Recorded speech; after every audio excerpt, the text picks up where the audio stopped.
Salut! Aujourd'hui, j'aimerais parler avec vous de ce qui est pour moi quelque chose d'essentiel pour 2027. C'est quelque chose qu'on n'entend nulle part et c'est de la stratégie d'Emmanuel Macron pour 2027. Il sait qu'il ne pourra pas se représenter, mais une chose est sûre, c'est que on ne doit pas le sous-estimer. Le plus important, c'est de rester conscient de ce qui nous prépare pour 2027 et dans cette vidéo, vous allez voir les pistes pour contrer justement ce qu'il nous prépare pour 2027 et pour protéger notre futur. Je vous montrerai quelques images du futur qu'il prévoit pour nous. Car ce qui va être important pour 2027, c'est bien entendu convaincre les personnes de plus de 60 ans et de 70 ans qui, je le rappelle, ont voté à 60% pour les plus de 60 ans et à 70 ans pour les plus de 70 ans pour Emmanuel Macron. Donc c'est sa force vive. Car ces gens pourraient être amenés au deuxième tour de la prochaine présidentielle, à hésiter entre voter pour LFI ou le RN. Les sondages montreraient qu'ils voteraient plus volontiers pour le RN, mais n'oublions pas que Macron, ou en tout cas son parti, nous trahira et qu'il sera donc plus difficile de gagner, car on nous fera toujours le rappel du bruit des bottes et du petit moustachu. Et on va commencer avec ce cher Raffarin qui commence directement par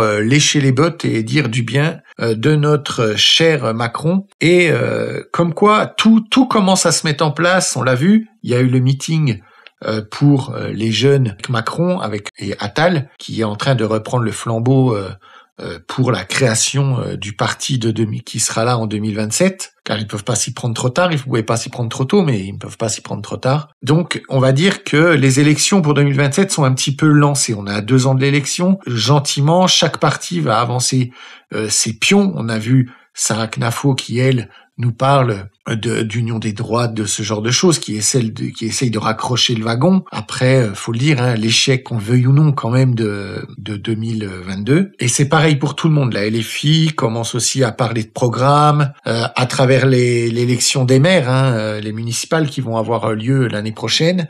On commence déjà à parler de programmes pour 2027. D'ailleurs, cette élection des maires sera une élection très importante. Il faudra absolument être massivement mobilisé, car la LFI va mobiliser tous ces votants issus de la dérive gauchiste qui sont biberonnés à l'État et qui, sans l'État, ne peuvent plus aujourd'hui survivre, car ils ont été habitués à avoir l'argent magique d'Harry Potter. Donc du coup, on va voir un petit peu ce que nous sort notre cher Raffarin. Vous avez été macroniste, vous avez soutenu très activement Emmanuel Macron. Aujourd'hui, qu'êtes-vous ? Je suis toujours, d'abord, dans mon histoire politique, je fais très attention à respecter les présidents de la République. Et donc, monsieur... À être un lèche-cul, du coup. Pardon. Mitterrand, qui était quelqu'un de Poitou-Charentes, je l'ai respecté. Même je ne votais pas pour lui, mais je le respectais. Et je pense que Macron a fait un très bon premier quinquennat. Je pense que sur le second, il y a de très bonnes décisions. Je crois que ça reste un personnage assez exceptionnel. En tout cas, pour... Voilà, donc vous voyez là, il est élogieux envers Macron. On va pas revenir sur son incapacité qu'il a eue à faire que la France soit dans de bonnes conditions pour le futur, On est tous d'accord. Il aura eu 2 quinquennats. C'était la catastrophe. On est passé à plus de 3 000 milliards de dettes. On en est à 3 600 milliards, je crois.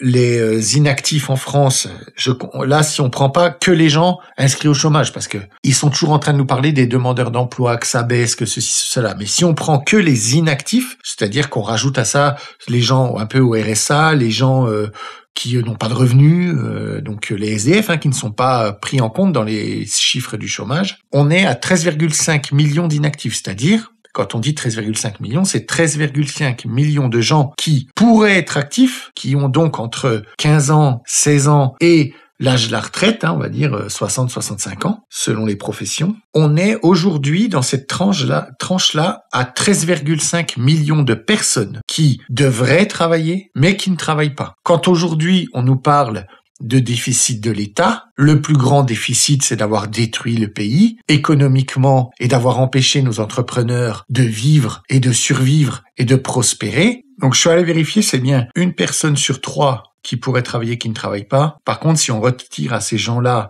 les glandus de sociologie, de fac de psycho, les femmes au foyer, hommes au foyer, maintenant, on n'est plus à ça près, ou ce genre de choses, on tombe à 1 sur 4. Ce qui est énorme, Imaginez-vous quand vous vous promenez dans la rue, il y a une personne sur 4 qui ne bosse pas, en fait. 1 sur 4. C'est un taux, mais c'est énorme. On peut le dire, Macron a fait ce qui a été fait depuis 45 ans, c'est-à-dire de la politique de gauche, c'est-à-dire on vole aux entreprises, on vole aux actifs, on vole pas à ses potes. Je suis pas en train de dire que Macron est un communiste non plus. Certaines très grandes fortunes en France se sont faites grâce à lui, à qui il a octroyé des prêts. Il faut quand même se dire qu'il y a des gens en France qui, quand ils vont à la banque, peuvent demander un prêt de 500 millions d'euros et on leur donne. Ça existe des gens comme ça. Ces gens qui arrivent à emprunter 500 millions, c'est parce qu'ils sont dans des cercles particuliers. Ils ne sont pas plus malins que les autres. Certains se plantent d'ailleurs, d'autres pas. Mais ces gens-là arrivent à avoir ces prêts. On ne peut pas avoir ces prêts si on n'est pas du milieu de Macron. Donc voilà, Macron a quand même son cercle privilégié qu'il a défendu tout au long de ces 8 dernières années du coup. Par contre, il a fracassé tous les autres. C'est-à-dire explosion de l'impôt en général. On est quasiment 60% de ce qui est de l'argent que nous créons en travaillant retourne à l'État. C'est énorme. Il y a aucun pays qui fait pire que ça dans le monde, même des pays très communistes. Donc, Macron a une immense responsabilité dans tout ce qui s'est passé, vu qu'il a toute la responsabilité. Dire que Macron est de droite, ce serait une aberration. Mais lui, ce qu'il veut, c'est continuer de se protéger et de protéger ses amis. Parce que il est évident que Macron a des casseroles. Et donc, il faut préparer 2027 pour remettre au pouvoir quelqu'un qui va continuer de les protéger. Et c'est là que notre cher Raffarin continue à faire le job. Pour ce qui est de ce à quoi je tiens par-dessus tout, qui est la dynamique des entreprises, notamment la dynamique des PME, il a cette fibre, il connaît ce que c'est que l'innovation, il sait ce que c'est que le capital risque, il sait ce que c'est que... Il bafouille parce qu'il sait très bien que là, il est en train de mentir ouvertement sur TF1 devant des millions de téléspectateurs. Un haut de bilan. Donc il est franchement connecté à notre moteur principal, qui sont les PME françaises. Donc il a des atouts. Il a un peu, quelquefois, ce côté un peu solitaire qui, dans la politique moderne, n'est pas la meilleure façon de réussir. Ça veut dire quoi? Est-ce qu'on peut revenir en arrière? Est-ce que la présidence peut être moins personnelle? Ou est-ce que c'est la logique des choses, surtout avec le quinquennat, qu'elle le soit ainsi? Mais non, bien sûr qu'elle peut être moins. Il faut des gens à l'Assemblée nationale puissants, il faut des ministres... Je coupe juste une seconde. Quand il dit que Macron est personnel, ça fait partie de leur stratégie. C'est-à-dire qu'il essaye de nous faire croire que c'est sa personnalité à Macron d'être comme ça. Alors qu'en fait, ce qu'a fait Macron, c'est se dissocier, lui, de tout mouvement politique. Si demain on demandait aux Français, Macron fait partie de quel parti politique, je pense que 80% ne sauraient pas. Pourquoi ? Parce que il a eu un parti. Après, en 2022, il a créé un autre parti. Il vient de nulle part, en fait. Il vient pas de la politique. Il ne sait pas ce que c'est. C'est l'arriviste, en fait. Il a été élu parce qu'il fallait mettre quelqu'un et ils nous l'ont bombardé dans les médias et c'est comme ça qu'il a été élu. Sauf qu'aujourd'hui, il doit absolument se protéger. Donc là, il va falloir créer quelque chose. Ils ne peuvent pas arriver aux élections sans parti. Puissant, il faut des gens qui assument des politiques fortement, il faut protéger, il faut un parti. Gabriel Attal est en train de faire l'effort de créer le parti du président, mais pendant 7 ans, on n'a pas eu de parti du président, pratiquement pas. Donc, un parti, c'est de la ressource humaine, c'est des gens qui viennent travailler c'est aussi le moyen d'écouter le pays, c'est le moyen aussi de passer de l'information au pays. Donc, un parti, c'est... Donc voilà, là il fait comme s'il était un petit peu, voilà, vous voyez, comme s'il critiquait, mais tout ça c'est pour nous préparer gentiment au fait que vous allez voir dans son parti, ils vont nous mettre des gens qui connaissent, des gens, on va nous faire la grande apologie de lui, de celle-ci, de le choix de ceci, le choix de cela, il a fait ça, ils vont nous sortir des gens, des experts, on va nous ressortir la grande messe du « nous, on est les experts ». Parce que j'aimerais vous rappeler ce qui s'est passé quand même en 2022, c'était au moment de l'Ukraine, Macron n'a fait absolument aucun débat politique avant le premier tour. Aucun. Qu'est-ce qu'il a fait ? Il s'est placé au-dessus de ça. Il s'est placé comme vous ne méritez pas d'être président, je suis président et le seul présidentiable, je suis au-dessus de tout ça, je suis l'homme juste, l'homme équilibré, vous ne faites que vous bataillez en dessous de moi comme des enfants, et moi on se retrouvera au deuxième tour. C'est exactement ce qu'il a fait, il n'a pris aucun risque, il n'a pas fait de politique à ce moment-là, il a fait semblant que c'était la crise, que c'était ceci, que c'était cela, mais c'est son job. C'est son job, en fait. Son job, c'est d'être sur tous les fronts. Son job, c'est d'être en même temps dans les débats et en même temps de gérer la France. On ne met pas au pouvoir quelqu'un qui n'est pas capable de faire ça, en fait. Quelqu'un qui n'est pas capable d'assumer plusieurs rôles à la fois, le matin d'être dans tel rôle, l'après-midi dans un autre rôle, d'être capable d'aller chercher des ressources en lui qui vont nous amener à avoir de bonnes décisions, même dans les pires instants d'un homme posé. Il nous faut des gens comme ça au pouvoir. Macron, lui, n'est pas capable de faire ça. Il n'en est pas capable et il l'a prouvé, parce qu'à chaque fois que tout s'est compliqué, il n'a fait que des mauvais choix, On oublie toujours de nous parler de la pandémie, mais il n'a fait que des erreurs. Aujourd'hui, on nous dit c'est le virus qui a fait que. Non, c'est Macron, ce sont les décisions qui nous ont emmenés à être là où on en est aujourd'hui. Ça a toujours été lui. Et ça fait 8 ans que c'est lui. Et d'ailleurs, c'est ce que le RN essaye quand même de toujours remettre sur le tapis et de toujours se mettre à son niveau en disant « calmez-vous, c'est lui le responsable ». Et ça, c'est plutôt intelligent en fait. Et ensuite, il faut pas oublier que dans le débat politique, on a donc tout ce qui est encore plus à gauche que Macron, qui eux basent toute leur rhétorique sur, comme là, le chiffre 10 millions de pauvres, plus 650 000 en un an. Bon, ce qu'il faut pas oublier, ça, c'est le résultat d'une politique de 45 ans de socialisme. Eux, ils essayent de nous faire genre, regardez, c'est le capitalisme, ce sont les méchants. Sur les 650 000, il y a sûrement 300 000 immigrés. Enfin, vous voyez, si on prend vraiment tous les chiffres dans le détail, là, c'est encore de l'alarmisme, c'est encore d'une manière de diviser, de dire, regardez, le vrai problème, c'est le capitalisme, le vrai problème, c'est Macron, patati et patata. Alors que le vrai problème de Macron, c'est qu'il est de gauche, et le vrai problème de ces gens-là, c'est qu'ils sont de gauche aussi. Macron n'a fait que des politiques de gauche, c'est-à-dire augmenter les taxes, continuer tout le social, il n'a jamais rien enlevé, jamais rien vraiment supprimé. Pour moi, s'il a diminué de même de 10%, c'est rien enlevé en fait.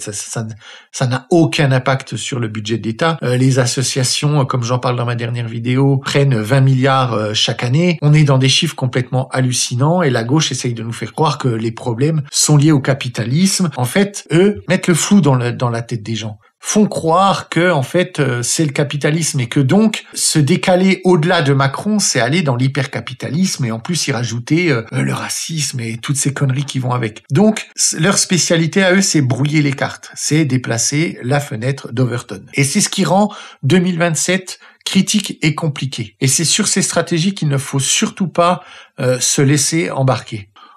Donc voilà, la stratégie de Macron sera, à mon avis, assez simple. Il va arriver avec un nouveau parti, ou son parti actuel, mais de toute façon, personne ne sait comment il s'appelle. Donc ce sera comme un nouveau parti. Ils vont mettre comme candidat, s'il n'essaye pas de se présenter, parce que tout d'un coup, on ne sait pas, la France, normalement, les lois françaises l'interdisent à part dans quelques années. Je crois qu'il faut attendre je ne sais plus combien d'années pour qu'il puisse de nouveau se représenter. Il va donc essayer de nous faire une Poutine, c'est-à-dire mettre en place quelqu'un qu'il le mettra peut-être lui Premier ministre ou ce genre de choses. Et il tirera les ficelles dans l'ombre, en fait. Même s'il n'est pas dans la politique française, il tirera toujours les ficelles dans l'ombre. Donc son but, c'est remettre quelqu'un. Donc son but, c'est toujours la même chose. Rassurer son électorat, c'est-à-dire les retraités. Donc nous, notre but, pour que cette personne ne fasse pas assez et ne puisse plus nuire, c'est de convaincre son électorat que c'est un menteur et qui nous a menés à notre perte. L'avantage qu'on a, c'est que l'électorat, donc des gens de plus de 60 et de 70 ans, est un électorat croyant, chrétien, pour la plupart. Et si nous pouvons axer notre défense sur un point, c'est sur ce point-là. Donc notre but, c'est de les rassembler. Et comment les rassembler notre électorat et cet électorat? Il faut utiliser la technique de l'ennemi commun, c'est-à-dire faire en sorte que nous ayons un projet commun pour que cela puisse nous rassembler. Maintenant, là, je vous ai pris cette photo où il est avec Keir Starmer, l'anglais, pour vous montrer un petit peu ce qui se passe aujourd'hui en Angleterre. Quelques images de l'Angleterre qui, pour moi, sont le meilleur moyen de convaincre nos retraités chrétiens qu'ils doivent se rallier au vote du RN. J'en ai déjà parlé dans une des vidéos. Pour moi, ce serait une erreur de se diviser. Même si vous n'êtes pas d'accord, même si vous pensez qu'au Rassemblement national, ils ne sont pas capables, qu'il y a des problèmes, ne vous en faites pas. De toute façon, s'ils étaient élus, il se passerait ce qu'il se passe tout le temps, c'est-à-dire que beaucoup de gens compétents viendraient se greffer à eux parce qu'ils ont besoin de travailler. Ne vous en faites pas que tous les gens qui sont aujourd'hui, qui travaillent pour l'État, ne lâcheraient pas leur salaire par idéologie et ne diraient pas « oui, non, nous refuse de travailler pour... » Non, ils iraient chercher l'argent et on aurait des gens compétents et mieux encadrés surtout. Donc voilà, on va commencer par simplement, en Angleterre, voilà déjà l'état des rues. Donc ça va vous rappeler quelque chose. On regarde un petit peu l'état des rues. Comment ça se passe aujourd'hui quand la gauche est au pouvoir. Hein. En Angleterre, on a un gouvernement de gauche qui est passé au pouvoir. Donc voilà, vous voyez un petit peu ce qu'on peut voir, nous aussi maintenant, dans certaines grandes villes. Hein. Je vous montrerai après des images. Maintenant, on va voir aussi d'autres choses, toujours en Angleterre.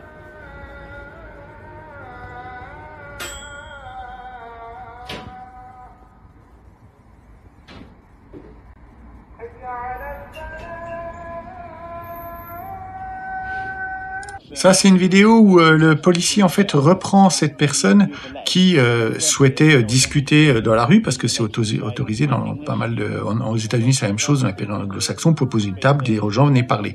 Et en fait, la personne est venue lui parler, et parlait un très mauvais anglais. Et en fait, cette personne-là, assise, a demandé à ce gars de mieux parler anglais, en fait, en lui disant « Écoute, je comprends pas ce que tu me dis, parle un peu mieux. » Et en fait, il est en train de se faire reprendre par le policier parce que ce qu'il fait, c'est pas bien, c'est raciste, c'est méchant, en gros. Donc voilà l'Angleterre, là où elle en est. On va voir autre chose maintenant.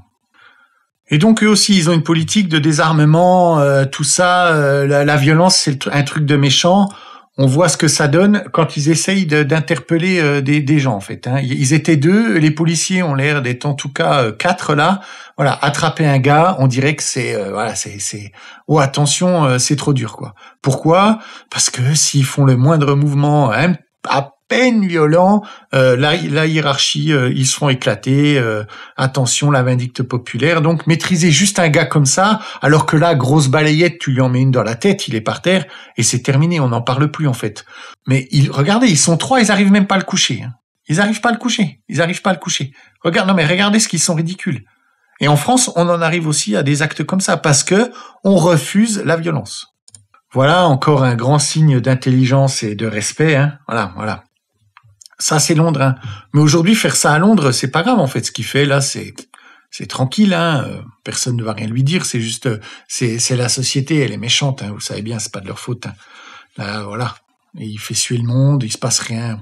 Il aura jamais rien, il se fera même pas arrêter, il se fera même pas, rien ne va lui arriver. Et ça continue toujours à Londres, hein, avec leur mongolerie. Voilà, regardez ça. Non, mais regardez-moi ça, quoi. Ils sont là, en mode, oui, Free Palestine, patati patata, mais en même temps, Free LGBT et compagnie, quoi. Donc, on a une génération qui est en train de se faire cramer la tête par toute une partie de la politique, et Macron en fait largement partie. Hein. Il en fait partie. Il est pour ça, lui aussi. Hein. Faut pas oublier ses penchants. Voilà encore des images de Londres.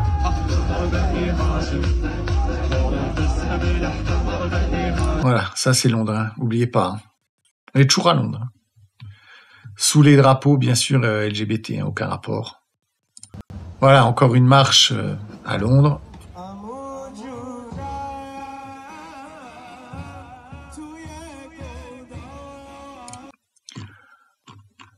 Et n'oubliez pas que Macron est complice de ça, lui là. C'est ce truc. Il est pour ça, il est avec ça. C'est ça qu'il faut absolument expliquer à son électorat. C'est ça qu'il faut mettre en avant. Il faut absolument appuyer là-dessus. Le meilleur argument, c'est que si Macron ne fait rien pour arrêter tout ça, c'est qu'il est pour, en fait.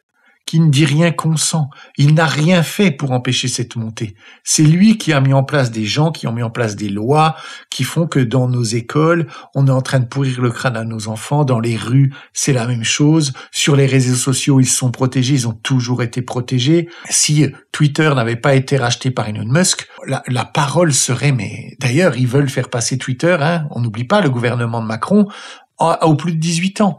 Parce qu'ils ne veulent pas que nos jeunes qu'on puisse faire ouvrir les yeux à nos jeunes, que ce soit que très sporadique et qu'on puisse nous appeler les extrémistes, les adorateurs du petit moustachu. Et voilà ce qui se passe à Londres. Ce gars, en fait, est allé pendant la Pride dire qu'il n'était pas d'accord avec ça. Il dit « Je suis contre tout ça, je ne suis pas violent, je ne viens pas ici avec de la haine, je suis chrétien. En gros, ce n'est pas comme ça que les chrétiens fonctionnent. » Et qu'est-ce qui se passe? Il se retrouve mis sur le côté. Regardez un petit peu comment le policier le regarde, comment ils sont méfiants avec lui. Ça finit que... Regardez, non mais, combien ils sont? Il se retrouve avec tous les policiers autour de lui en train de faire je sais pas quoi. Le gars, il a juste une pancarte. Alors que je vous ai montré tout ce qui se passe en Angleterre. Mais le reste, c'est normal. Maintenant, on va revenir en France. Parce que c'est là qu'on en revient à ce que je vous disais par rapport aux gens qui ont confiance en Macron. Ça, c'est la France maintenant, aujourd'hui.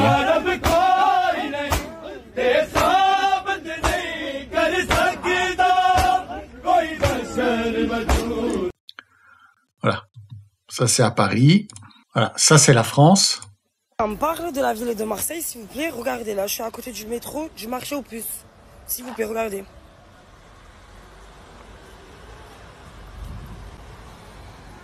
C'est une déchetterie à ciel ouvert. Mais oui, on est à Marseille là, oui, oui. Voyez ça, regardez comme c'est. Mon Dieu, mon Dieu. Maintenant, je vais vous montrer un autre pays. Et ça, c'est l'Algérie. Ça vous rappelle quelque chose?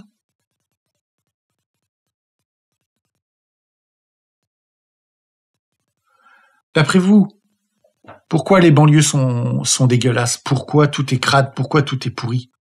Et c'est sur ça qu'il faut appuyer. Parce que Macron est pour faire venir des centaines de milliers d'immigrés en France. L'Europe, Van der Leyen, c'est ce qui pousse, c'est ce qui pousse, c'est ce qui pousse. Et en fait, pour que leur pouvoir tienne en place, il leur faut ces gens. Parce qu'ils estiment qu'on ne fait plus assez d'enfants, donc il faut augmenter la population, quoi qu'il se passe. Mais ils savent très bien que nous n'arriverons jamais à nous entendre avec ces gens-là, parce que nous, pour la plupart de ces gens qui sont musulmans et trop islamisés, on va se retrouver dans de grandes difficultés pour vivre en tant que chrétien. Parce que je vais vous montrer ce qui se passe dans les endroits où il y a beaucoup de musulmans, ce qui se passe pour tout ce qui est chrétien.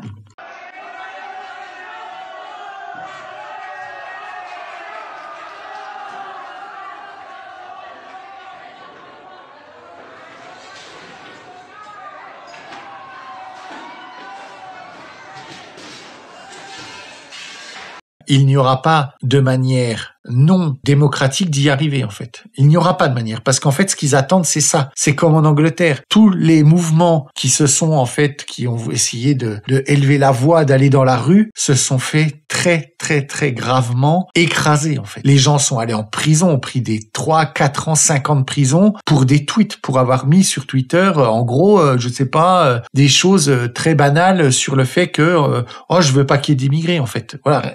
Pour des choses aussi banales que ça, se sont retrouvés en prison.